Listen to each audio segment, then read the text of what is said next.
നമസ്കാരം സുഹൃത്തുക്കളെ, എല്ലാവർക്കും വീണ്ടും സ്വാഗതം. ഇലക്ട്രീഷ്യൻ ട്രേഡുമായി ബന്ധപ്പെട്ട മൊഡ്യൂൾ നമുക്ക് തുടരാം. എന്റെ പേര് അനു.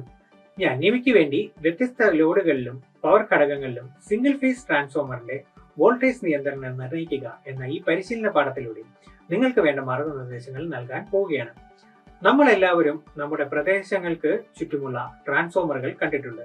എന്നാൽ ട്രാൻസ്ഫോമർ സവിശേഷതകൾ എങ്ങനെ വായിക്കണമെന്ന് നമുക്ക് അറിയാമോ? അതിന്റെ വോൾട്ടേജ് അളക്കുന്നതിനും പവർ ഫാക്ടർ കണക്കാക്കുന്നതിനും ഉപയോഗിക്കുന്ന ഉപകരണങ്ങൾ എന്തെല്ലാമാണ്? ഇവയെക്കുറിച്ചാണ് നമ്മൾ ഇവിടെ പഠിക്കുന്നത്. ഈ പരിശീലന പാഠം പൂർത്തിയാകുമ്പോൾ നിങ്ങൾക്ക് ചുവടെ പറയുന്നവ ചെയ്യാൻ കഴിയും. വ്യത്യസ്ത ലോഡുകൾക്ക് വോൾട്ടേജുകളും പവർ ഫാക്ടറും അളക്കാൻ അനുയോജ്യമായ ഉപകരണങ്ങൾ ഉപയോഗിച്ച് ട്രാൻസ്ഫോമർ ബന്ധിപ്പിക്കുക. പ്രൈമറി, സെക്കൻഡറി സൈഡിലെ ഉപകരണങ്ങളുടെ റീഡിംഗിൽ നിന്ന് സിംഗിൾ ഫേസ് ട്രാൻസ്ഫോമറിന്റെ ശതമാന നിയന്ത്രണം കണക്കാക്കുക.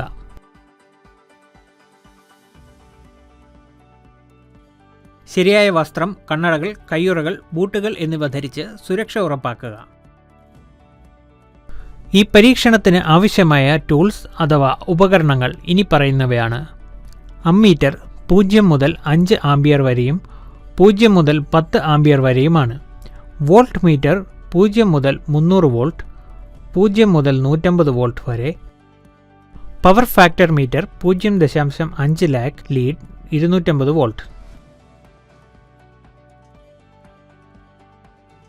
ആവശ്യമായ ഉപകരണങ്ങൾ അല്ലെങ്കിൽ യന്ത്രങ്ങൾ ഇവയെല്ലാമാണ്. സ്റ്റാർട്ടറും ലോഡിംഗ് ക്രമീകരണവും ഉള്ള ഇൻഡക്ഷൻ മോട്ടോർ 240 വോൾട്ട് 50 ഹെർട്സ് 1 കുതിരശക്തി. ഓട്ടോ ട്രാൻസ്ഫോമർ 0 മുതൽ 270 volt 5 ampere 50 hertz. Single phase transformer 115 230 volt 1 kVA 50 hertz. Lamp load bank 1.5 kilowatt 240 volt 5 ampere. ആവശ്യമുള്ള മറ്റ് സാമഗ്രികൾ ഇവയാണ്.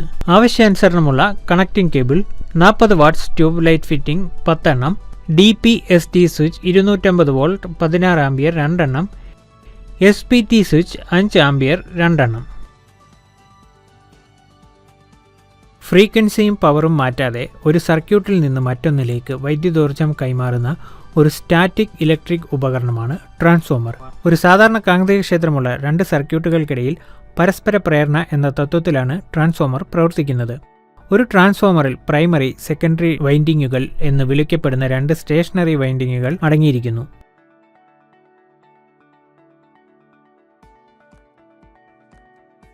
പ്രൈമറിയാണ് ട്രാൻസ്ഫോമറിന്റെ ഇൻപുട്ട് സൈഡ്, സെക്കൻഡറിയാണ് ട്രാൻസ്ഫോമറിന്റെ ഔട്ട്പുട്ട് സൈഡ്. 2 സർക്യൂട്ടുകൾക്കിടയിലുള്ള വോൾട്ടേജ് ലെവലുകൾ സ്റ്റെപ്പ് ഡൗൺ അല്ലെങ്കിൽ സ്റ്റെപ്പ് അപ്പ് ഉയർത്താൻ ഒരു ട്രാൻസ്ഫോമർ സാധാരണയായി ഉപയോഗിക്കുന്നു. ഒരു ഇലക്ട്രിക് സർക്യൂട്ടും കാന്തിക ക്ഷേത്രവും തമ്മിലുള്ള ബന്ധത്തെ വിശദീകരിക്കുന്ന വൈദ്യുത കാന്തിക പ്രേരണയുടെ ഫാരഡെയുടെ നിയമങ്ങളുടെ തത്വത്തിലാണ് ട്രാൻസ്ഫോമർ പ്രവർത്തിക്കുന്നത്.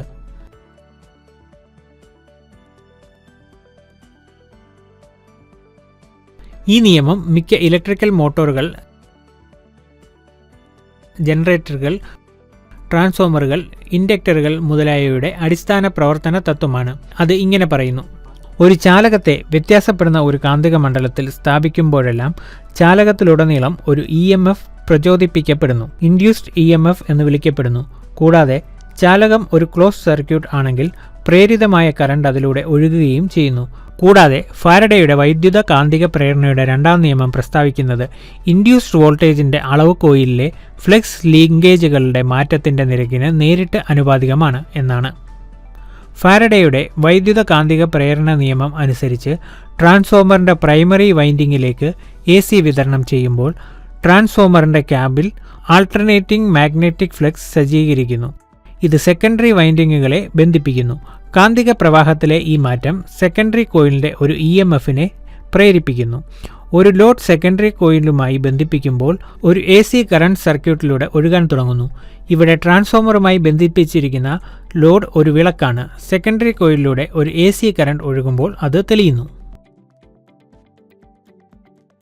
നമുക്കറിയാവുന്നതുപോലെ ഫാരഡെയുടെ വൈദ്യുത കാന്തിക പ്രേരണയുടെ 2ാമത്തെ നിയമം പ്രസ്താവിക്കുന്നത് ഇൻഡ്യൂസ്ഡ് EMFന്റെ വ്യാപ്തി കോയിലുമായുള്ള ഫ്ലെക്സ് ലിങ്കേജുകളുടെ മാറ്റത്തിന്റെ നിരക്കിന് തുല്യമാണ്. കൂടാതെ ഫ്ലെക്സ് ലിങ്കേജ് ടേണുകളുടെയും കോയിലുമായി ബന്ധപ്പെട്ട ഫ്ലെക്സുകളുടെയും എണ്ണത്തിന്റെ ഫലമാണ് എന്നാണ്.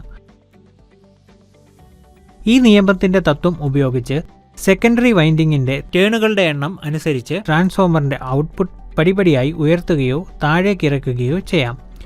സെക്കൻഡറി ടേണുകൾ പ്രൈമറി ടേണുകളുടെ എണ്ണത്തേക്കാൾ കൂടുതലാണെങ്കിൽ അതിനെ സ്റ്റെപ്പ് അപ്പ് ട്രാൻസ്ഫോമർ എന്ന് വിളിക്കുന്നു. സെക്കൻഡറി ടേണുകൾ പ്രൈമറി ടേണുകളുടെ എണ്ണത്തേക്കാൾ കുറവാണെങ്കിൽ അതിനെ സ്റ്റെപ്പ് ഡൗൺ ട്രാൻസ്ഫോമർ എന്ന് വിളിക്കുന്നു. നമ്മൾ നൽകിയിരിക്കുന്ന സിംഗിൾ ഫേസ് ട്രാൻസ്ഫോമറിന്റെ വോൾട്ടേജ് നിയന്ത്രണം പരിശോധിക്കാൻ പോവുകയാണ്.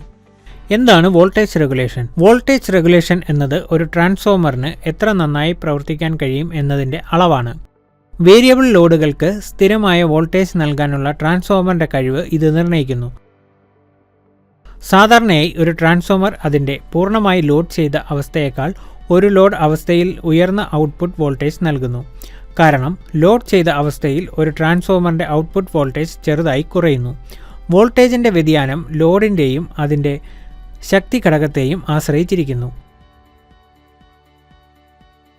ട്രാൻസ്ഫോമറിന്റെ വോൾട്ടേജ് റെഗുലേഷൻ എന്നത് transformer no load, full load output വോൾട്ടേജും തമ്മിലുള്ള വ്യത്യാസവും അതിൻ്റെ ഫുൾ ലോഡ് ഔട്ട്പുട്ട് വോൾട്ടേജും തമ്മിലുള്ള അനുപാതം 1% പ്രകടിപ്പിക്കുന്നതാണ്. മെച്ചപ്പെട്ട പ്രകടനത്തിന് വോൾട്ടേജ് നിയന്ത്രണം കുറവായിരിക്കണം. അതായത് വോൾട്ടേജ് നിയന്ത്രണം ഉയർന്നാൽ ട്രാൻസ്ഫോമറിന്റെ കാര്യക്ഷമതയും പ്രകടനവും ഏറ്റവും മോശമായിരിക്കും. ST side voltage, LT side voltage, KVA, frequency, cooling തരം മുതലായവ പോലെയുള്ള ട്രാൻസ്ഫോമറിന്റെ നെയിം പ്ലേറ്റ് വിശദാംശങ്ങൾ ശ്രദ്ധിക്കുക. കാണിച്ചിരിക്കുന്നത് പോലെ സർക്യൂട്ട് ബന്ധിപ്പിക്കുക. ഇൻപുട്ട് വോൾട്ടേജ് വ്യത്യാസപ്പെടുത്താൻ ഒരു ഓട്ടോ ട്രാൻസ്ഫോമർ ഉപയോഗിക്കുന്നു. പ്രൈമറി സെക്കൻഡറി വൈദ്യുതധാരയും അതിനനുസരിച്ച് വോൾട്ടേജുകളും അളക്കാൻ അമ്മീറ്ററുകളും വോൾട്ടേജ് മീറ്ററുകളും ബന്ധിപ്പിച്ചിരിക്കുന്നു. സർക്യൂട്ടിലെ ലോഡ് L4 ആണ്. 250 വോൾട്ടിൽ 60 വാട്ട് വിളക്കുകൾ. ഒരു ലോഡ് L1 ഒരു HP ഇൻഡക്ഷൻ മോട്ടറാണ്.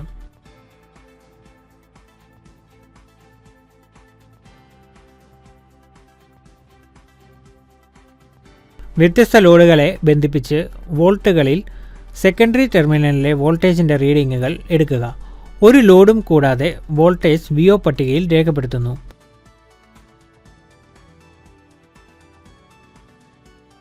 ലോഡിൻ്റെ 25% ആണെന്ന് അനുമാനിക്കപ്പെടുന്ന ഒരു വിളക്ക് സ്വിച്ച് ഓണാക്കുക. പട്ടികയിലെ സെക്കൻഡറി വോൾട്ടേജ് VS ശ്രദ്ധിക്കുക. അതുപോലെ 50% ലോഡ്, 75%, 100% ലോഡ് ചെയ്യുമ്പോൾ വോൾട്ടേജ് VS പട്ടികയിൽ രേഖപ്പെടുത്തുന്നു.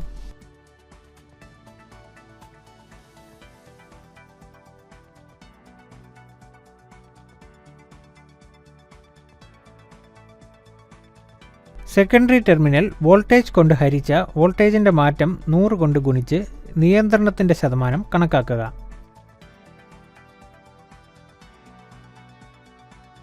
പട്ടികയിൽ നിയന്ത്രണം രേഖപ്പെടുത്തുക.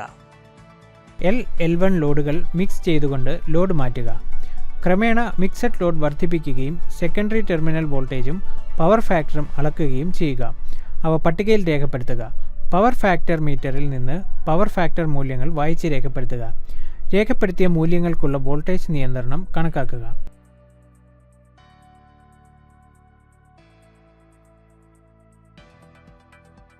പവർ ഫാക്ടർ മാറുമ്പോൾ PF% നിയന്ത്രണവും തമ്മിലുള്ള ബന്ധം പരിശോധിക്കുക.